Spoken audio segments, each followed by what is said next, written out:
Мен үшін дін бұл ислам, ал ислам дегеніміз бұл нағыз адами қасиеттер ғана деп ойлаймын. Адамдық қасиеттер мен үшін бұл дін. Ал дәстүр дегеніміз бұл біздің ұлттығымыз.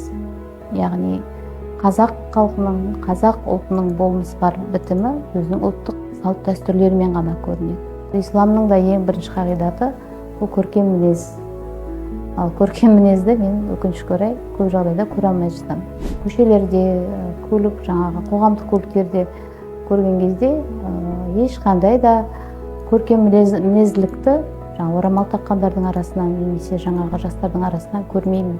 Жастардың арасындағы сондай агрессивтік діни көзқарастың кең етек алуы бұл біздің ұлттығымызға, елдігімізге төнетін барлық қауіптерден де, барлық қатерлерден де қауіптірек деп ойлаймын.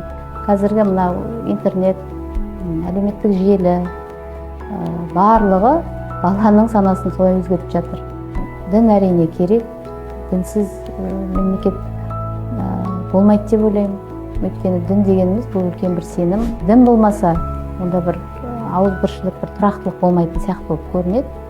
Дегенмен ең бастысы білім екеніне келсем, білімсіз алға басу болмайды деп ойлаймын. Саналы ұрпақ, саналы ұлт мәселесі қазіргі кезде біздің алға қойған мемлекетіміздің алғышарттарының бірі деп қарауға болады, ұстанымдардың бірі деп қарауға болады. Өте қиын кезеңде тұрмыз деп ойлаймын. Сананы тұрмысып билеп, тек барлығымыз ақшаның, күнкөрістің жолында кеттік.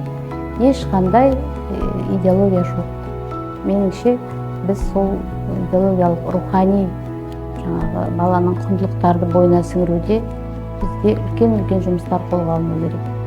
Әйтпесе біздің ұлттығымызға өте қиын жағдайлар күтіп тұр деп ойлаймын. Саналы ұрпақ тәрбиелеу